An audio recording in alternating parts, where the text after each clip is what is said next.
अस्सलाम वालेकुम friends, again this is Karim travel advisor से। अच्छा, उम्मीद है सब ठीक होंगे।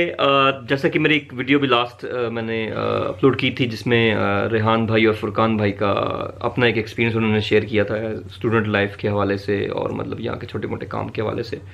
तो जैसा कि आपको मैंने बताया भी था कि यहाँ पे मैं 4 भाइयों के साथ मिला, जो 2 और भी हैं। वो भी अपना एक्सपीरियंस शेयर करेंगे कि वर्क के लिहाज से, स्टूडेंट के लिहाज से, किसी मतलब जो भी इनका एक्सपीरियंस है। तो मैं चाह रहा था कि वो उनकी अपनी ज़ुबानी वो सुना दें ताकि आपको और बेहतर रहनुमाई मिल जाए। तो मेरे साथ हैं अभी ये बिलाल भाई और दरवेश भाई, राइट। तो दरवेश भाई हैं पेशावर नौशहरा से और बिलाल भाई हैं कराची से। तो जी, ये बारी बारी अपना जो एक्सपीरियंस है वो आपसे शेयर करते हैं इसमें। दरवेश भाई। अस्सलाम वालेकुम, इट्स मी दरवेश बावर फ्रॉम पेशावर। जैसा कि करीम भाई ने आपको बताया होगा कि थोड़ा जोर से बोल दें। हमने यहाँ पर तकरीबन 6 मंथ्स स्पेंड किए और जो हमारा एक्सपीरियंस रहा। नहीं, भी आपका मैंने इनको बताया नहीं, आप शुरू से बता दें। मैं चाहता हूँ आप खुद बता दें कब से आप आए हैं, ये सारा आप इनको बता दें अपने हवाले से। तो मैं 28 सितंबर को आया था 2018। ठीक है। और like it's my 7 months here in Turkey. अच्छा। सो एक्सपीरियंस काफ़ी अच्छा नहीं रहा, स्टडी के हवाले से भी और जॉब्स के हवाले से भी। फर्स्ट 4 मंथ्स हमने अंतालिया में एक एकेडमी ऑफ टूरिज्म, एक कॉलेज था, उसमें गुजारे। होटल मैनेजमेंट में मैंने एडमिशन लिया हुआ था। आप आए कौन से वीज़े पे थे? मैं स्टूडेंट वीज़े पे आया हुआ था। अच्छा, स्टूडेंट वीज़ा जो है वो पाकिस्तान से कितने अरसे का मिलता है? ये आपको मिलता है तकरीबन 3 मंथ्स का, 90 डेज का। 3 मंथ्स का मिलता है, ठीक है। यानी लंबा वीज़ा नहीं मिल सकता, 6 महीने, साल का? अगर किसी भाई का सवाल हो कि हम स्टूडेंट वीज़े पे जाना चाहते हैं लेकिन साल का वीज़ा होना नहीं, चाहिए। यहाँ के रूल्स ये कि आपको ये पहले विजिट की नहीं 3 मंथ्स का वीज़ा आपको प्रोवाइड करना। वो स्टूडेंट वीज़ा होता है या विजिट वीज़ा होता है? वो विजिट वीज़ा होता है, लेकिन आपको फिर यहाँ आके यूनिवर्सिटी आपके लिए किमलिक के लिए मीन्स यानी अकामा के लिए अप्लाई करती है। अच्छा, आपका जो वीज़ा है उस पर क्या लिखा हुआ है? ये टूरिस्ट वीज़ा लिखा हुआ है या स्टूडेंट वीज़ा लिखा हुआ है? इट्स लाइक उस पर लिखा कुछ नहीं है, स्टूडेंट वीज़ा लिखा हुआ है। तो मतलब स्टूडेंट वीज़ा जो है 3 माह का ही मिलता है, लंबा नहीं मिलता। नहीं, तो जो भाई जिनका कुछ मेरे से पहले भी 2 बार किसी ने सवाल किया कि करीम भाई साल का कुछ स्टूडेंट वीज़ा है उसका पता करा दें, तो अगर आपको कोई एजेंट या कोई भी बंदा ये कहे आपको कि साल का मैं दिलवा दूंगा वीज़ा, तो उसका मतलब झूठ बोल रहा है, वो गलत बात कर रहा है। तो आपको वीज़ा मिलेगा ही 3 माह का। बिल्कुल, हाँ। चलिए जी। तो अच्छा, वो सिंगल एंट्री या मल्टीपल एंट्री होता है? ये एक मल्टीपल भी आती है, सिंगल भी आता है, दोनों आता है। अच्छा, चले। तो क्या नाम है कि आप जब यहाँ आते हैं तो यूनिवर्सिटी आपके लिए पहले से ही अपॉइंटमेंट ले लेती है। आपके ओरिजिनल डॉक्यूमेंट्स आपकी जो ओरिजिनल डॉक्यूमेंट्स हैं वो आपने भेजे होते हैं पहले या कैसे? वो जब आप आ जाते हैं तो वो ऑलरेडी आपके लिए अपॉइंटमेंट लिया होता है यहाँ के जो आपको जो किमलिक का ऑफिस होता है। ठीक है। और अच्छा, फिर एक सॉरी, आपको बात काटने में साथ चाह रहा हूँ कि अगर किसी क्वेश्चन आए तो वो इस तरह क्या है कि स्टूडेंट वीज़े के लिए अप्लाई के लिए करना क्या पड़ता है, क्या डॉक्यूमेंट चाहिए होते हैं किसी ने अगर वहाँ से आना है तो? फर्स्ट ऑफ ऑल आपने पहले एडमिशन लेना होता है कॉलेज में। अच्छा। या यूनिवर्सिटी में जहाँ आपका एडमिशन हो सकता है। ठीक है। तो फिर वो आपसे यानी रिक्वायरमेंट से आपके educational documents, police character certificate, ठीक है, वगैरह वगैरह, FRCs हो गए। तो ये नहीं, जिस तरह आम वीज़े के लिए बंदा अप्लाई करता है उसी तरह आपके डॉक्यूमेंटेशन लगते हैं। सिर्फ इसमें कि स्कूल कॉलेज के लग जाते हैं एक्स्ट्रा? स्कूल एंड यानी एजुकेशनल डॉक्यूमेंट्स आपके सारे लग जाते हैं। ये आप जो एडमिशन की बात कर रहे हैं यूनिवर्सिटी की या कॉलेज की, ये बैचलर्स की या मास्टर्स की बात हो रही है? बैचलर्स के, क्योंकि हमारा बैचलर्स में अभी एक्सपीरियंस हुआ है। अच्छा। लेकिन मैं यही मशवरा देना चाहूँगा कि बैचलर्स आप जितना हो सके पाकिस्तान से कर ले। ठीक है। It's the best option. अच्छा, ठीक है। तुर्की हो गया, कहीं भी दुनिया का कौन सा कंट्री भी हो गया, वो अगर आप मास्टर्स के लिए जाए तो इट्स बेस्ट। ठीक है, लेकिन बैचलर्स जो है पाकिस्तान से कर, आप पाकिस्तान से कर ले तो ये आपके लिए बहुत अच्छा होगा। ठीक है। तो ये प्रोसेस में कितना टाइम लगता है? स्टडी वीज़ा किसी ने अप्लाई करना कितना सा पहले करे, और कौन सा सीजन होता है जिसमें यूनिवर्सिटी स्टार्ट होती है? Like September is best season. जिस तरह ठीक है, बेसिकली उनका सेशन स्टार्ट हो रहा है। सेशन स्टार्ट हो और कितना सा पहले करते हैं आप? तो ये तकरीबन 3 to 4 मंथ्स पहले हमने एडमिशन और ये सब सर प्रोसेस कर लिया होता है। क्योंकि फर्स्ट आप एक्सेप्टेंस लेटर आ जाता है, फिर ठीक उसके है, बाद एडमिशन लेटर आ जाता है, तो उसके बिहाफ पर आप वीज़े के लिए अप्लाई कर कितना लंबा प्रोसेस है टोटल ये जो तकरीबन 4 to 3 मंथ्स, यानी 3 से 4 माह का प्रोसेस टोटल है, जिसमें नहीं मतलब आपका पहला दिन से लेके आखिरी दिन तक वीज़ा आने तक तो 3 से 4 माह लग जाते हैं। हाँ जी। लेकिन कभी कभार ये भी हो जाता है कि एम्बेसी आपको ज़्यादा टाइम देती है, लेकिन मेरा खुद एक्सपीरियंस ये हुआ है कि मुझे सिर्फ वीज़ा लेने में 3 मंथ्स लगे। अच्छा, ये मैं आपको यानी एक पर्सनल एक्सपीरियंस का फैक्ट बता रहा हूँ। ठीक है। कि लोग कहते हैं कि 10 दिन में भी वीज़ा हो जाता है। इट्स लाइक झूठ बोल तो अगर कोई भी एजेंट या कोई भी कंसल्टेंट किसी को कहता है जी मैं आपको 10 दिन में 15 दिन में वीजा ले दूंगा स्टडी वीजा, तो वो झूठ बोल रहा होगा, गलत बयानी कर रहा होगा। तो बेहतर ये है कि आप 3 माह पहले या 4 माह पहले स्टार्ट तैयारी अपनी कर लें। बिल्कुल, यानी जून और जुलाई इट्स द बेस्ट।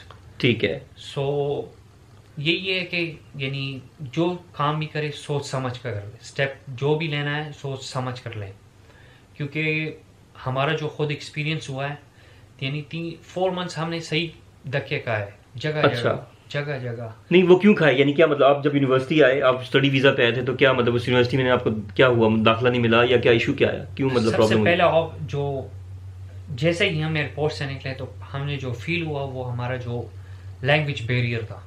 अच्छा, ठीक है। तो मैं यही कहना चाहूँगा कि जिस कंट्री के लिए भी आप अप्लाई करते तो कम से कम आप वहाँ की लैंग्वेज पर इतना अबूर हासिल कर ले, ठीक है, कि आप अपना डेली लाइफ अपने आप को चला सके।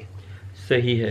तो यही जब मेरा एक्सपीरियंस यही रहा कि जब पहले दिन में ही तुर्की में एंटर हुआ तो मुझे कोई अजीब सा फीलिंग, यानी कि वो अपनी कम्युनिकेशन आपकी रुक गई ना, आपकी बातचीत रुक गई, आपने कहा मैं बोलूं क्या, क्या एक्सप्रेस करूं। यही बिल्कुल, ठीक तो है। फर्स्ट ऑफ ऑल तो यही पहले एक्सप्रेशन तो मेरा यही था। इसके बाद जब लम्हा बलम्हा जी स्टे के ऑप्शन आए, पहले 5 दिन में होटल में रहा, फिर एक अपार्टमेंट मिल गया। अपार्टमेंट में मैंने तकरीबन 10 डेज स्पेंड किए थे कि बस कुछ। अच्छा, स्कूल कुछ प्रोवाइड नहीं करता कॉलेज यहाँ पे कि आपके जैसे बोर्डिंग हाउसेज होते हैं, हॉस्टल्स वगैरह होते हैं कॉलेज की तरफ से? प्रोवाइड करता है, लेकिन यहाँ पर जैसा आपको पता है कि सब कुछ एक गेम के थ्रू हो रहा होता है, एक सर्कल घूमता है तो वही पर आके रुक जाता है। अच्छा। यानी कि एक चीज आपको $200 में मिल रही तो यूनिवर्सिटी आपको $1000 में आपको प्रोवाइड करेगी। ठीक ठीक। तो ये मेन चीजें हैं जिसमें आप यानी बहुत ज्यादा मार खा लेते हैं। सही हो गया। तो मैं यही कहना चाहूँगा कि जो भी डिसीजन ले सोच समझ कर ले, क्योंकि इंसान डिसीजन एक दफ़ा लेता है और फिर उस पर बर्दाश्त करना पड़ता है उसको, अगर गलत हो गया तो हमेशा उस पर पछताता है। बहरहाल यानी मेरा तो यही मानना है कि जब एक दफ़ा आप निकल गए तो फिर पीछे ना देखें, आगे देखें सही आगे क्या होता है। अभी मैं रिसेंटली अभी एडमिशन लिया है होटल मैनेजमेंट यहाँ पर इस्तांबुल में। अच्छा, पहले कहाँ थे? मैं पहले अंतालिया आया था, इस्तांबुल का एक फेमस सिटी है तुर्की का। ठीक है, तो उसको छोड़ने की वजह क्या हुई? क्योंकि क्योंकि मैंने जिस कॉलेज में एडमिशन मैंने ली थी वो जी थी रशियंस की। अच्छा, तो आपके पास चॉइस नहीं होती जब आप एडमिशन ढूंढ रहे होते हैं, या जो एजेंट आपको बताते हैं कि यार ये कॉलेज है, या आप लोग खुद चूज करते हैं या वो एजेंट चूज करता है आपके लिए कि भाई यहाँ पे हो गया? एजेंट आपको भी मुख्तलिफ स्टेप्स में आपको कन्वेंस करता है, लाइक ये आपको साथ आपको 3-4 कंट्रीज में आपको और भी ले जाएगा, यानी आपके इंटर्नशिप्स होंगे। बहरहाल होते हैं, लेकिन ऐसा कुछ नहीं होता, वो सब कुछ आप अपने बिहाफ पर करते हैं। अच्छा, क्योंकि डिफरेंट कंट्री के ये आपको यही कन्वेंस करेंगे कि हम आपको एक सेमेस्टर यहाँ पढ़ाएंगे तो एक यहाँ हंगरी में पढ़ाएंगे, एक स्विट्जरलैंड। अच्छा, ऐसा होता नहीं, लेकिन ये कुछ भी नहीं होता, यहीं पे पढ़ना पड़ता है। बिल्कुल, यहीं पर आपने पढ़ना होता है।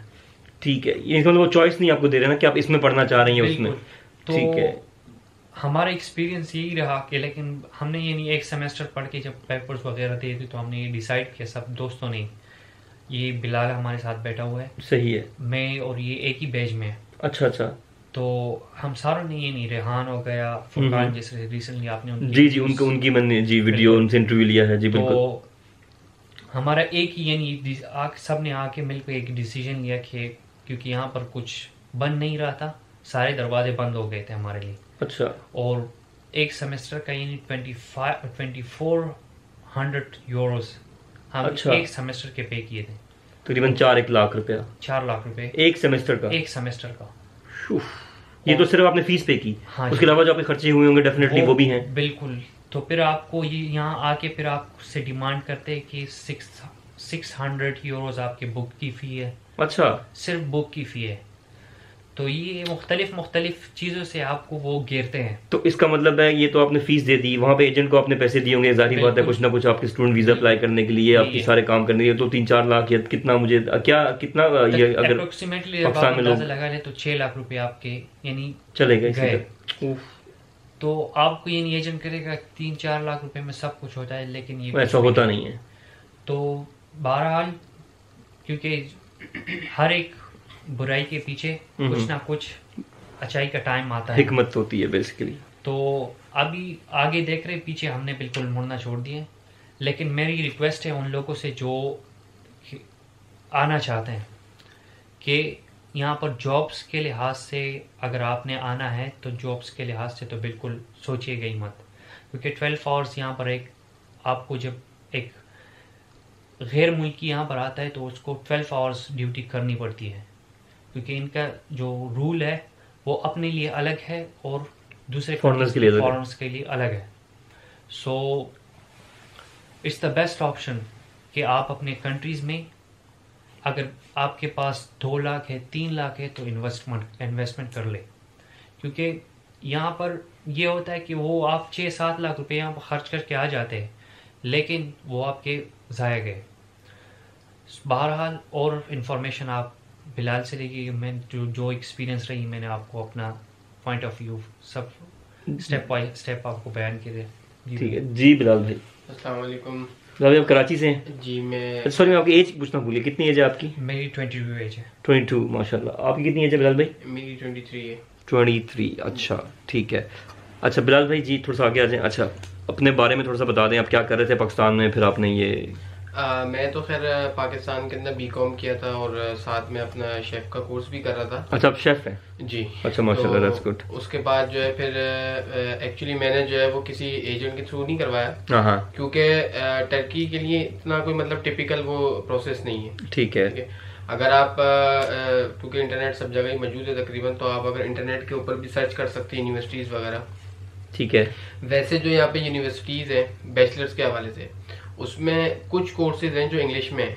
अच्छा। अदरवाइज जो एक तरीके से अगर आप कहें तो 70% कोर्सेज जो हैं वो टर्किश में और 30% कोर्सेज जो है वो इंग्लिश के में, अंदर। यानी उनकी टर्किश की रेशो ज्यादा है। रेशो ज्यादा है बैचलर्स के अंदर। बैचलर्स में ठीक है। मास्टर्स तो इनका है ही इंग्लिश के अंदर। अच्छा मास्टर्स है इंग्लिश में और बैचलर्स सिर्फ जो है वो उसमें रेशो टर्की की ज्यादा है। रेशो टर्की ज्यादा है। अच्छा। अब उसमें कुछ चीदा कोर्सेज हैं, सब्जेक्ट्स हैं जो आपको इंग्लिश में कराते हैं। सिविल एविएशन है हाँ और क्या कहते हैं आर्किटेक्चर है। ठीक है। ठीक है, इसी तरह और भी हैं फॉरेन पॉलिसीज वगैरह के जो कोर्सेज हैं ये इंग्लिश के अंदर है। लिटरेचर वगैरह है इनका अपना वो इंग्लिश के अंदर है। ठीक है। तो ये सारी चीजें तो आप ये है कि इंटरनेट के ऊपर आप सर्च कर सकते हैं। अच्छा वैसे जो स्टडी के लिए जो अगर आप आना चाहते हैं कोई भी, तो बाकी सिटीज से अंतालिया हो गए और दूसरी सिटीज उससे फिर भी जो है कुछ बेहतर इस्तांबुल है। इस्तांबुल है ठीक है।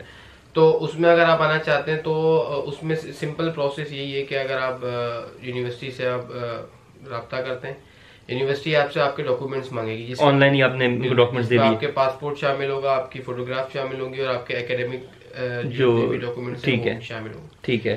तो आपको वो जो है वो एक तरीके से एक ऑफर लेटर आपको वो इशू करेगी। ठीक है। वो ये पैसे लेके कुछ पैसे लेते हैं या ये कुछ फ्री ऑफ कॉस्ट होता है? यूनिवर्सिटीज हैं, कुछ यूनिवर्सिटीज हैं जो आपसे तकरीबन $1000 जो है। अच्छा जी, तकरीबन $1000 जो है वो आपसे चार्ज करती हैं। ठीक है। ठीक है, कुछ 100 करती हैं, कुछ फ्री ऑफ कॉस्ट है। ठीक है। डिपेंड करता है कि आप किस यूनिवर्सिटी में अप्लाई कर रहे हैं। राइट हो गया। तो उसके बाद जो है फिर अगर आप जो शख्स कराची में रहता है तो कराची के अंदर जेरीज का ऑफिस है। राइट। ठीक है, ये आपको गिजरी की तरफ अगर जो भी शख्स आप बता दें, एड्रेस बता दें जो कराची वाले भाई हैं। गिजरी के अंदर है बैरिया कॉम्प्लेक्स के नाम से एक बिल्डिंग है। बैरिया कॉम्प्लेक्स के अंदर जो है आपको जेरीज का ऑफिस मिलेगा। ठीक है। तो आपने सिंपल क्या करना है, आपने अपने सारे डॉक्यूमेंट्स पूरे करने। डॉक्यूमेंट्स के अंदर जो है आपकी बेसिकली जो एम्बेसी है उसको असल जो प्रॉब्लम होती है वो आपकी बैंक स्टेटमेंट्स होती है। अच्छा बिल्कुल, आपकी अगर बैंक स्टेटमेंट स्ट्रांग है तो आपका समझ लें 99% जो है वो वीजा लगने के चांसेस है। कितनी बैंक स्टेटमेंट रिक्वायर्ड है स्टडी वीजा? मिनिमम जो है वो 10 लाख है और मैक्सिमम आप जितने मर्जी हो जाए, मिनिमम 10 लाख है मिनिमम 10। और कितने टाइम पीरियड की मांगते हैं? लास्ट 6 मंथ्स की, साल की, क्या 3 मंथ्स की? लास्ट 3 मंथ्स की होनी चाहिए। ठीक है, जिस टूरिस्ट वीजे के लिए भी सेम वही रिक्वायरमेंट। बिल्कुल। ठीक है, लास्ट 3 मंथ्स की और 10 लाख हो मिनिमम, कम से कम क्लोजिंग बैलेंस। और स्टूडेंट का हो, अच्छा उसको स्पॉन्सर स्टेटमेंट किसकी होनी चाहिए? उस स्टूडेंट की या उसके पेरेंट्स की स्पॉन्सर कर सकते हैं? जो उसको वो सपोर्ट कर रहा है उसकी स्टेटमेंट चाहिए होती है। अगर फादर आपके सपोर्ट कर रहे हैं, अगर फादर बेसिकली आप उनको बैंक स्टेटमेंट भी चाहिए, फिर एक एग्रीमेंट भी चाहिए होता है। ठीक है, आपको जो मैं कल ये 100 वाला है 200 वाला जो स्टाम्प पेपर है, स्टाम्प पेपर जो होता है उसके ऊपर आपने जो है वो पूरा उसके ऊपर लिखा होता है कि मतलब फला फला जो है मैं अपने बच्चे को जो है वो सपोर्ट कर रहा हूँ फाइनेंशियली तौर पे। ठीक है, ये आपने एक एफिडेविट बना के जो है आपको देना पड़ता है। अच्छा, वो भी साथ चाहिए? ये आपको साथ लाजमी जाएगा। फिर एक अकाउंट मेंटेनेंस का जो है सर्टिफिकेट इशू होता है बैंक की तरफ से। एग्जैक्टली। तो ये 3 चीजें जो है ना बेसिकली असल इशू बैंक स्टेटमेंट का ही आता है कि अगर आपकी बैंक स्टेटमेंट स्ट्रांग नहीं है तो वीजा आपके थोड़े चांसेस कम होते हैं लगने के। बैंक स्टेटमेंट आपकी जितनी स्ट्रांग है, मिनिमम 10 लाख है, 10 लाख भी अगर होंगे तो लग जाता है वीजा। 99% उसके भी चांसेस है, और जितनी ज्यादा कर सकते हो उतना बेहतर है। तो अगर कोई ऐसे स्टूडेंट्स हैं या जिनके जो खुद फ्रीलांस या खुद मतलब अपने आप को सपोर्ट करते हैं, ऐसे कोई चांस कोई देखा आपने कभी, या किसी से बात हुई हो? या ज्यादातर ये होता है कि पेरेंट्स ही सपोर्ट कर रहे होते हैं? ज्यादातर को पेरेंट्स ही सपोर्ट कर रहे होते हैं। ठीक है, स्टूडेंट लाइफ में डेफिनेटली ऐसे ही है। अच्छा, एक आपसे मैं क्वेश्चन करूंगा कि जो आपने कहा कि हम जब कॉलेजेस वगैरह चूज करते हैं यहाँ पे जो भी अपने लिए, तो उसमें लैंग्वेज बैरियर के सामने कहा, तो उसमें कैसे पता चलता है कि यार ये यहाँ पे कोर्स इंग्लिश में हो रहा है और यहाँ पे कोर्स टर्किश में हो रहा है? जो वेबसाइट्स वगैरह है वो बड़ी मतलब डिटेल वेबसाइट है, उसके ऊपर बाकायदा लिखा होता है जो कोर्सेज टर्किश में होंगे उनके आगे टर्किश लिखा होगा, जो कोर्सेज इंग्लिश में होंगे उनके आगे लिखा होगा कि ये इंग्लिश में कोर्सेज हैं। ठीक है, तो ये इनकी आप वेबसाइट है, जैसे आइदिन यूनिवर्सिटी है यहाँ पे, इसी तरह बाचिशेर यूनिवर्सिटी है, मुख्तलिफ यूनिवर्सिटीज हैं। ओके। तो उसके अंदर आपको बाकायदा डिटेल लिखी होती है सारी चीजों की, कौन कौन से कोर्सेज इंग्लिश में और कौन कौन से कोर्सेज जो है वो उसके अंदर है। बाज़ औक़ात ये होता है कि कुछ इनकी वेबसाइट ऐसी हैं जिनके वेबसाइट अगर आप खोल के उसके अंदर आप सर्च करेंगे मजीद तो वो आपको नहीं मिलेंगी, लेकिन अगर आप डायरेक्ट गूगल पे सिर्फ यूनिवर्सिटी का नाम और उसके आगे उसके प्रोग्राम से कोर्सेज के लिख के सर्च करेंगे तो वो आपको वहां से भी इजीली आप मिल सकती है आपसे। क्योंकि बाद लोग क्योंकि इनकी वेबसाइट टर्किश में आ रही होती है तो वो बाज़ औक़ात जो है वो किसी को नहीं एक्सेस करनी आ रही होती तो वो आप उसको वैसे भी कर सकते हैं। कुछ बंदों से यानी इस तरह मुझे पता चला कि जैसे ओके उन्होंने बताया नहीं कि कौन सी लैंग्वेज में है, जब जिस तरह आप कोई किसी के थ्रू अप्लाई करते हैं या उनको नहीं आइडिया होता तो यहाँ पे आके पता चला जी टर्किश में है, तो फिर वो फिर क्या प्रॉब्लम, यानी उसमें फिर क्या हल होता है?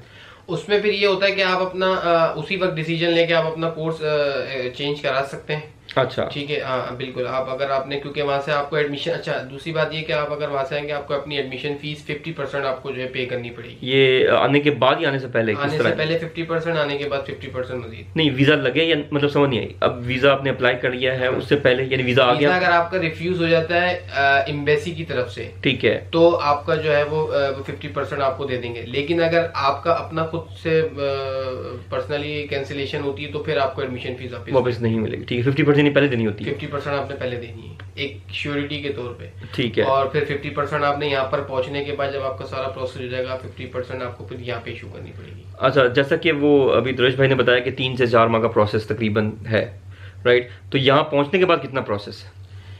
यहाँ पहुंचने के बाद दरअसल ऐसा है कि जैसे मुझे तो तकरीबन लगे थे महीना। अच्छा, मुझे महीना लगा, मैंने क्योंकि सारा केस अपना खुद अप्लाई किया, खुद किया इस वजह से। ठीक है, सारा केस अपना खुद अप्लाई किया था, सिर्फ मैंने अपना सारे डॉक्यूमेंट जमा कराए। मेरे पास महीने बाद जो है वो जेरिस की तरफ से कॉल आई कि आपका जो है वो वीजा अपना पासपोर्ट आप आके ले जाए। ठीक है, उसके बाद आपको कॉलेज खुद डेट देता है कि इन तारीख को जो है वो हमारे कोर्स स्टार्ट हो जाएगा, सेशन स्टार्ट हो जाएगा।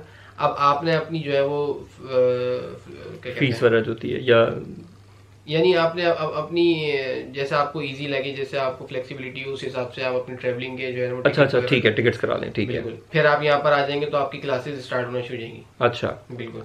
उसके बाद ये है कि यहाँ पर आने के बाद जो है वो आपकी जो स्टडीज है वो चलती रहेंगी। बाकी यहाँ के जो डॉक्यूमेंटेशन है, यहाँ का रेजिडेंट परमिट वगैरह है तो वो आपकी यूनिवर्सिटी खुद करती रहेगी सारी चीजें। अच्छा, वो खुद यूनिवर्सिटी के ऊपर मतलब आपकी स्टडीज कंटिन्यू रहेंगी क्योंकि आपके पास 3 महीने के ऑलरेडी टाइम है तो वो 3 महीने से पहले ये चीजें आपको इशू कर देते हो।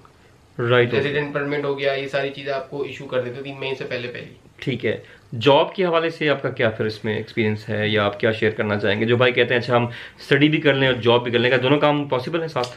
दोनों काम पॉसिबल नहीं है क्योंकि यहाँ पे जैसे दरवेश ने बताया कि यहाँ पे 12 घंटे की जॉब है। ठीक है, अमूमन जो है वो जॉब 8 घंटे की होती है, लेकिन यहाँ पे जो है वो जो भी जॉब कर रहे हैं वो 12 घंटे उनको टाइम देना पड़ता है। अच्छा, तो डेफिनेटली फिर वो तो आपकी स्टडी का तो टाइम ही नहीं रहा। बिल्कुल। दूसरी बात यह है कि जॉब के अंदर इतनी पे नहीं मिल पाती, क्योंकि लैंग्वेज बैरियर है, जिसकी वजह से टर्किश मतलब आप अच्छी जगह पे जॉब नहीं कर सकते, आपको यही और जॉब्स करनी पड़ती हैं।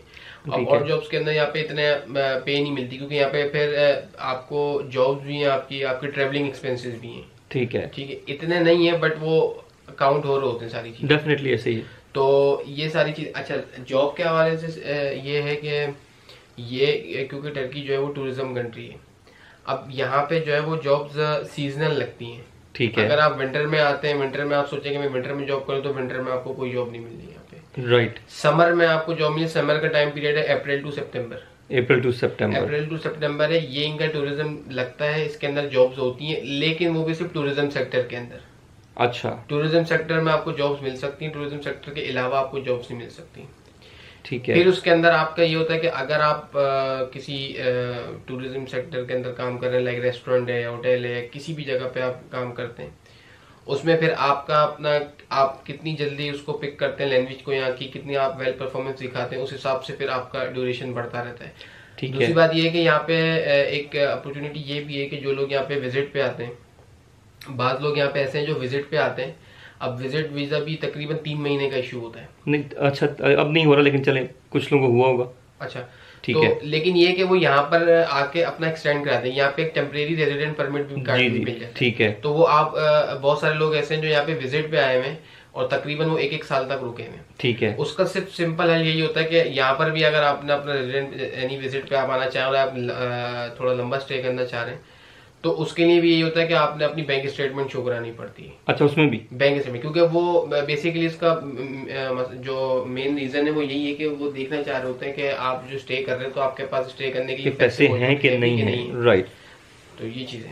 ठीक है। तो अच्छा, सैलरी के हवाले से अगर बात करें, अब फर्ज करें अब कोई बंदा फ्रेशर है, वो आया, मतलब पहला दिन है या पहला महीना है उसका, उसमें उसको क्या सैलरी एक्सपेक्ट कर रहा होगा वो? मैक्सिमम सैलरी जो है, मैक्सिमम सैलरी यहाँ पे 1500 ले रहा है और मिनिमम सैलरी यहाँ पे 1200 ले रहा है। अच्छा, मतलब 1200 से उसका स्टार्ट अगर मतलब होता है 1500 तक है। ठीक है। ये पाकिस्तानी कितना बन गया, यानी 1500 लीरा पाकिस्तानी तकरीबन 39,000 बनता है रुपीस। अच्छा, 40,000 रुपए के करीब। अगर वो 1500 ले रहा है, 1500 अगर वो ले रहा है, अगर वो 1200 ले रहा है, फिर तो मेरे ख्याल में और कम हो जाएगा। और कम हो जाएगी, बिल्कुल। ठीक है। उसमें क्या गुजारा हो जाता है उस बंदे का? यहाँ पे जो लिविंग एक्सपेंस है वो तकरीबन 500 से 600 लीरा तक है। अच्छा। ठीक है, जिसके अंदर आपका रेंट, ठीक है, खाना पीना और यूटिलिटीज जो है आपकी 500 से 600 लीरा रेंट है। ठीक है। ठीक है। ट्रेवलिंग एक्सपेंस यहाँ पे जो है तकरीबन महीने का, अगर आप क्योंकि यहाँ पे एक ये भी है कि यहाँ पे एक कार्ड बनता है। ठीक है। 200 लीरा का। अच्छा, बस कार्ड 200 लीरा का। 200 का किसी ने 100 का बताया था, ये 200 है 100 है? अलग अलग है। अगर स्टूडेंट है तो उनका बनता है 80 लीरा का। ठीक है, स्टूडेंट कार्ड के ब्याज पे। अच्छा। अगर कोई स्टूडेंट नहीं है, विजिटर है, चलो मैं टूरिस्ट पे, मैं टूरिस्ट है, तो आपका 200 का लीरा का बनेगा। 200 लीरा का कार्ड बनेगा, उस पे 80 राइड्स होती हैं। अच्छा जी, ठीक है। ठीक है, यानी वो फिर एक एडवांटेज हो जाता है कि आपको राइड काफी सस्ती पड़ती है जहाँ भी जाना है। वो कार्ड कहाँ पे यूज हो सकता है? मेट्रो में? वो मेट्रो पे भी हो सकता है, वो जो ट्रेन है या उस पे भी, ट्रेन पे भी और फेरिकुलर पे भी, वो सब ट्रैम वगैरह पे भी यूज होते हैं। ठीक हो गया। तो उसके अलावा यानी मतलब ये अगर किसी को लैंग्वेज जब आ जाए तो फिर क्या वो फिर सैलरीज बढ़ने के चांस होते हैं? फिर डेफिनेटली ये कि आपको अच्छी जगह आप अप्लाई कर सकते हैं, क्योंकि असल इशू यही होता है कि यहाँ पे लोग मतलब हायर कर लेते हैं सिर्फ लैंग्वेज की वजह से, जो है यहाँ बंदा थोड़ा मार खा जाता है, क्योंकि लैंग्वेज इनकी यहाँ पे समझ लें कोई 10-15% लोग हैं जो इंग्लिश बोलते हैं और समझते हैं। अदरवाइज यहाँ पे इंग्लिश का इतना वो नहीं है, कॉन्सेप्ट ही नहीं है। तो यहाँ पे टर्किश है। अब अगर आपको लैंग्वेज आ जाती है इनकी, तो आपके चांसेस जो है वो अच्छी जगह पे, और आपका ऑब्वियसली आपकी सैलरी भी फिर बढ़ती है, ग्रोथ का चांस है। बिल्कुल। ठीक है। तो यानी आप फिर क्या मैसेज देते हैं, क्या चाहते हैं, यानी कि स्टूडेंट पे लोग आए या टूरिस्ट वीजे पे आके फिर, अच्छा टूरिस्ट वीजे पे आके फिर दाखिला मिल सकता है? ऐसा भी पॉसिबल होता है कि नहीं? मिल सकता है। आप टूरिस्ट वीजा पे आए, यहाँ पर आप एडमिशन ले सकते हैं। अच्छा, टूरिस्ट वीजा पे आके आप एडमिशन ले लें, लेकिन उसकी शर्त ये कि क्लासेस स्टार्ट हो रही हो, सेशन को स्टार्ट हो रहा हो, जो सितंबर में, जिस तरह वो रवेश भाई ने बताया कि सितंबर में आप आ जाएं। जी, ठीक है। तो यहाँ पे ये है कि यहाँ पे टर्किश कोर्स भी करते हैं लोग आके, टर्किश लैंग्वेज में जो कोर्स कराए जा रहे हैं वो भी करते हैं।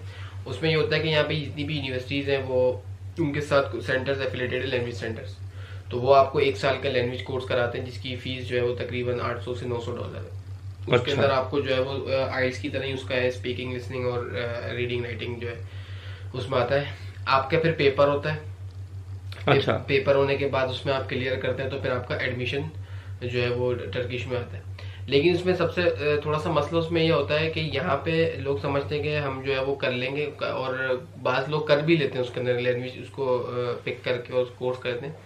लेकिन थोड़ा सा अगर हम फाइनल उसके बजाय इन दी एंड जो डिग्री आपको इशू होती है वो फिर सिर्फ टर्की के अंदर ही चल रही होती है, क्योंकि आपने जो चीजें पढ़ी, जो टर्मिनोलॉजीज पढ़ी, वो सारी टर्किश लैंग्वेज में। वो आप कहीं बाहर जाके उस पर अप्लाई करेंगे तो बहुत कम चांसेस होते हैं कि आपका कहीं जॉब वगैरह। ठीक है, तो ये थोड़ी सी चीजें हैं कि अगर कोई आपको एजेंट बोले कि जी मैं लैंग्वेज आप कर लें, मैं आपका करा दूंगा, बड़ी इजी हो जाएगा, तो फिर आप थोड़ा सा ये देख लीजिएगा कि फिर आपने आखिर में मतलब जॉब किधर करनी है फिर, क्योंकि फिर आपने जो टर्मिनोलॉजीज पढ़ी हैं, जो आपने चीजें पढ़ी हैं, वो सब टर्किश। ये बड़ा अच्छा इंपॉर्टेंट पॉइंट था इनका बिलाल भाई का, कि आप जब इतना टाइम लगा देंगे, सारा कुछ कर देंगे, उन टर्मिनोलॉजीज के साथ आपकी आदत हो जाएगी या वो उसकी डिग्री आपको मिलेगी, और अगर आपका मकसद टर्की में पूरी जिंदगी रहना नहीं है तो फिर समझेंगे आपने अपना टाइम और पैसा सब बर्बाद कर दिया, ज़ाया कर दिए। बिल्कुल, very important point, very important point. तो और दूसरी बात ये है कि यहाँ पे जो क्योंकि बाज़ दफ़ा ये होता है कि यहाँ पे जो टर्किश लैंग्वेज में जो कोर्सेज हैं,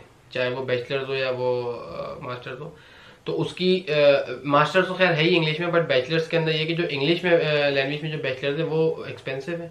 अच्छा, उसका प्राइस का डिफरेंस है, फीस का डिफरेंस है। लेकिन इसलिए जो है वो एजेंट बाज़ औक़ात लोगों को ये कह के कि जी आपको बड़ा सस्ता पड़ जाएगा और ये और बड़ी इजी लैंग्वेज है इजी, बट आपको पता है कि लैंग्वेज जो है वो नहीं कोई भी है वो मुश्किल ही होती है, बोलने से ही आएगी, वो उसमें टाइम टेकिंग चीज है, वो ऐसे नहीं आ सकती। ठीक है, ठीक है। तो इसलिए कोई भी अगर आपको इस तरीके से कहे कि टर्किश मिले तो आप इस तरह का ना करें, क्योंकि फिर आपको बड़ी प्रॉब्लम हो जाएगी यहाँ पे। यानी टर्किश लैंग्वेज जो कोर्सेज हैं वो आप ना पिक करें, बेशक वो सस्ते हैं लेकिन फायदा उनका नहीं, प्रॉब्लम ही होगी आगे, प्रॉब्लम ही होगी आपको। राइट।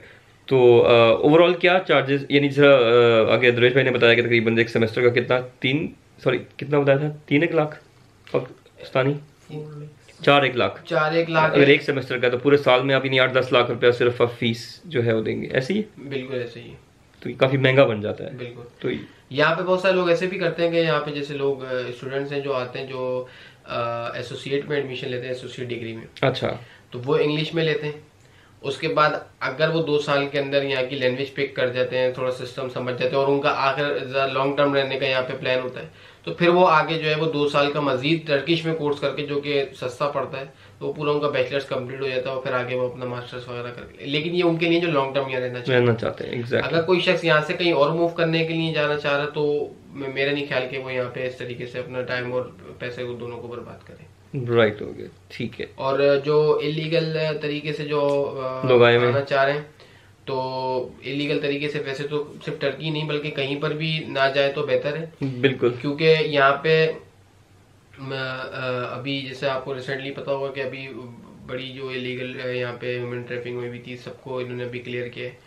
तो इस तरह की चीजें हैं यहाँ पे, तो उसको अगर आप उस वे पे ना जाए तो लीगल तरीके से आए, कानूनी तरीके से, कोई पैसे भी चाहिए। बिल्कुल, क्योंकि मैंने बताया कि टर्की का वीजा शायद वहाँ पे शायद लोग समझते हो कि बड़ा कोई मुश्किल वीजा है, ऐसा कुछ तो ऐसी कोई रॉकेट साइंस नहीं है, बहुत इजी है यहाँ पे। यानी अगर आपकी, मैंने बताया कि मिनिमम स्टेटमेंट जो है आपको 10 लाख चाहिए, उसमें कोई प्रॉब्लम नहीं, तो इतना मुश्किल नहीं है टर्की का वीजा, बहुत ईजी है, और अब तो बहुत ज्यादा ईजी है, आराम से हो जाता है। डॉक्यूमेंटेशन आपकी पूरी होनी चाहिए, सारी चीज़ आपकी पूरी होंगी तो आपके वीज़ा इजीली लग जाएगा। ठीक है, दरेश भाई आप शेयर करना चाह रहे हैं? नहीं, थैंक यू। और बस यही करूँगा कि बस जहाँ भी रहे खुश रहे। राइट। पाकिस्तान में किसी को मैसेज देना है जो आपकी वीडियो देखेगा, आपके फैमिली में या कोई दोस्त वगैरह में किसी को मैसेज देना चाह रहे हैं? मैं यही मैसेज दूंगा कि बस जो हो गया सो हो गया, अभी आगे कहीं सोचेंगे। याद रखिए। अल्लाह हाफिज़।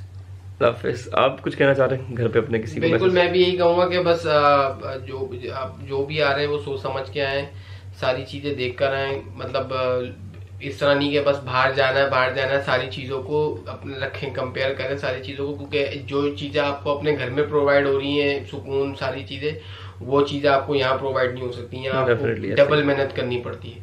तो खुश रहें और बस। यहाँ से आगे जाना आसान है, काफी लोग कहते हैं जी हमने आगे निकल जाना है। नहीं, यहाँ से आगे जाना तो आसान का पता नहीं, यहाँ से वापस जाना बहुत आसान हो जाता है। Good one. ठीक है जी, thank you so much both of you guys, thank you so much. अच्छा गाइस, तो दिस वाज एन शॉर्ट तो नहीं कर सकते, थोड़ा लंबा सा इंटरव्यू इनका। एक तो उसकी वजह ये थी, मैं चाह रहा था कि एक पर्सनल एक्सपीरियंस जो उनके साथ हुआ है ये शेयर करें, और मतलब डेफिनेटली क्योंकि मेरी कही बात एक अलग उसका इफेक्ट होता है, और जो जिसका खुद गुजरी हो उसकी बात का अलग इफेक्ट होता है। तो और बाकी आप लोगों का काम है उसको शेयर कर देना। जो स्टूडेंट के हवाले से क्वेश्चन थे वो सारे होपफुली आपके क्लियर हो चुके होंगे, और कोई और क्वेरी हो, जैसा कि मैं हमेशा कहता हूँ, आप मुझे व्हाट्सअप कर सकते हैं, इनबॉक्स कर सकते हैं अपने क्वेरीज के साथ। अगर मुझे उसकी सही इन्फॉर्मेशन हुई तो डेफिनेटली मैं उस पर वीडियो बना के आपके साथ इन्फॉर्मेशन शेयर कर दूंगा। बाकी तब तक मुझे भी दुआ में याद रखें, मिलते नेक्स्ट वीडियो में। थैंक यू सो मच, अल्लाह हाफिज़।